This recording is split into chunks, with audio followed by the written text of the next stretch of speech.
Jew would not make, such as Jesus being the Christ. Answer: in other translations, Greek and Arabic, the suspicious statements contain disclaimers such as Jesus who was believed to be the Christ, and it has been reported. This presents the theory that Josephus was recording the beliefs regarding Jesus and not necessarily his personal opinion, as a responsible historian should do. If anything, it could lead to the speculation that Christian authors did not add to the text, but rather edited it by deleting the disclaimers. You should also realize that the earliest versions of Antiquities contain this passage as it is presented in the first case. The objection usually is that the earliest copy is not until the 10th century. However, we do have several citations of this passage by other authors prior to the 10th century. Skeptic interjection 2. Early Christian authors like Origen and Justin Martyr do not mention this passage in their writings. Answer: I'm not sure what the motive behind this objection is, because Origen does reference the other passage by Josephus, yet critics claim the reference is too late to be reliable.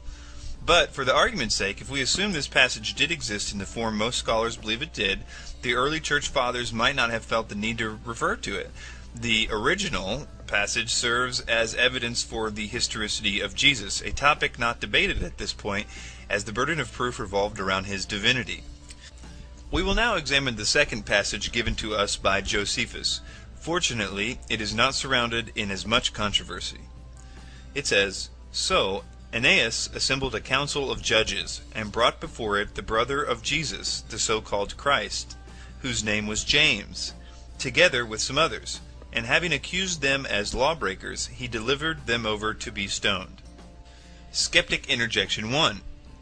Is it possible this passage was a forgery by early Christians? Answer: it must be noted that no copy of Antiquities has ever surfaced without the above text quoted as it is above.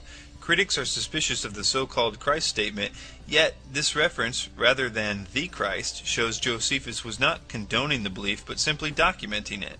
Also, this passage concerns the actions of the priest Aeneas. Jesus and James were not even the primary focus of this verse. Lastly, this passage is cited in other early works which attest to its authenticity. Even if we dismiss the disputed works in Josephus's testimonium, we still see he testifies to a number of things in the above two passages. 1. That Jesus lived in the first century. He performed miracles. Some believed Jesus to be the Christ. He was a teacher. He had many followers. He was tried by Pilate. He was crucified. He was the founder of Christianity. And James was the brother of Jesus. Next is Pliny the Younger. Pliny the Younger admits to torturing and executing Christians who refused to deny Christ. Those who denied the charges were spared and ordered to exalt the Roman gods and curse the name of Christ. Pliny addresses his concerns to Emperor Trajan that too many Christians were being killed for their refusal to deny their faith. He says, "I asked them directly if they were Christians. Those who persisted, I ordered away. Those who denied that they were or ever had been Christians worshipped both your image and the image of the gods and cursed Christ. They used to gather on a stated day before the dawn and sing to Christ as if he were a god. All the more I believed it necessary to find out what was the truth from 2 servant maids, which were called deaconesses, by means of torture. Nothing more did I find than a disgusting fanatical superstition. Therefore I stopped the examination and hastened to consult you, on account of the number of people endangered, for many of all ages, all classes, and both sexes already are brought into danger." In Pliny's letter to Emperor Trajan. Though Pliny states some of the accused denied the charges, a recurring theme in the correspondences between Pliny and Trajan is the willingness of the true believer to die for Christ. This would hardly be reasonable if they knew he never existed. Skeptic interjection 1. How does dying for one's belief verify the actual existence of Jesus? The sincerity of a belief does not necessarily make the belief true.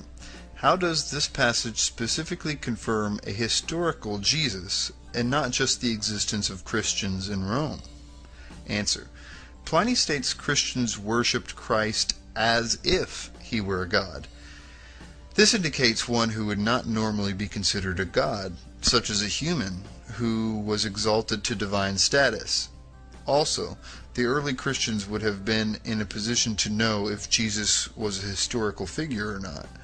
Though critics can claim these martyrs took Jesus' existence solely on faith, common sense tells us that there would have been a lot more evidence of a historical Jesus at this time than what has been preserved until today. According to early historians, Jesus' great-nephew and other relatives were still alive, as well as the associates of the original apostles. Such individuals could easily verify his existence. Also, documents which have been lost to us were still in existence, such as Jesus' trial records and the census records of his birth, and were even referenced by early authors who wrote about Jesus. These individuals had every reason to be certain of Jesus' existence and were willing to die because of it. Skeptic interjection 2. Pliny also states some recanted their testimony. Perhaps they did so because they knew Jesus was a myth. Answer. There are several rational explanations as to why some would recant their Christian beliefs. Pliny readily admits to torturing some of the accused. Are admissions or denials really credible under torture? Also, the accused knew if they did not recant, they would be put to death. Fallible human rationalization, confess and go home, and work out the hard feelings with Jesus later, or suffer crucifixion. Also, some of the accused could have been lackadaisical Christians who half-heartedly accepted Christianity because of a spouse, parent, or friend, and would have had no problem reverting back to paganism upon facing persecution. There were half-hearted Christians 2,000 years ago, just like there are half-hearted Christians today.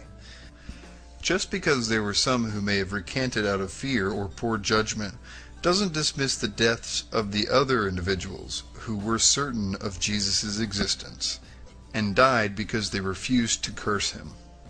Next is Celsus.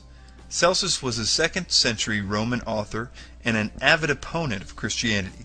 He went to great lengths to disprove the divinity of Jesus, yet never denied his actual existence. Unfortunately for Celsus, he sets himself up for criticism by mimicking the exact accusations brought against Jesus by the Pharisees, which had already been addressed and refuted in the New Testament. There are two very important facts regarding Celsus which make him one of the most important witnesses in this discussion. Though most secular passages are accused of being Christian interpolations, we can accept with certainty that this is not the case with Celsus. The sheer volume of his writings, specifically designed to discredit Christianity, coupled with the hostile accusations presented in his work, dismissed the chance immediately. Also, the idea of Celsus getting his information entirely from Christian sources, another recurring accusation against secular evidence, is wholly absurd. He is obviously aware of his opponent's belief, as anyone who is engaging in a debate should be. Celsus wrote his exposition in a form of dialogue between a, quote, Jewish critic and himself. This gives us cause to believe that he used non-Christian, probably Jewish, sources. On Jesus' miracles, he writes, Jesus, on account of his poverty, was hired out to go to Egypt. While there, he acquired certain magical powers. He returned home highly elated at possessing these powers, and on the strength of them gave himself out to be a god. It was by means of sorcery that he was able to accomplish the wonders which he performed. Let us believe that these cures, or the resurrection, or the feeding of a multitude with the few loaves, these are nothing more than the tricks of jugglers. It is by the names of certain demons and by the use of incantations that the Christians appear to be possessed of miraculous power. Not only does Celsus confirm Jesus' existence here, he also tries to debate the source of his miracles. Like the Pharisees of Jesus' day, Celsus tries to dismiss these miracles as both demonic possession and cheap parlor tricks. However, he is clearly grasping at straws. On one hand, Celsus accuses Jesus of performing magic learned in Egypt, then later states it is by the power of possession, then states the miracles were not really miracles at all, but were illusionary tricks performed by a deceiver, then finally states that the miracles never occurred. On the virgin birth, he writes, Jesus had come from a village in Judea.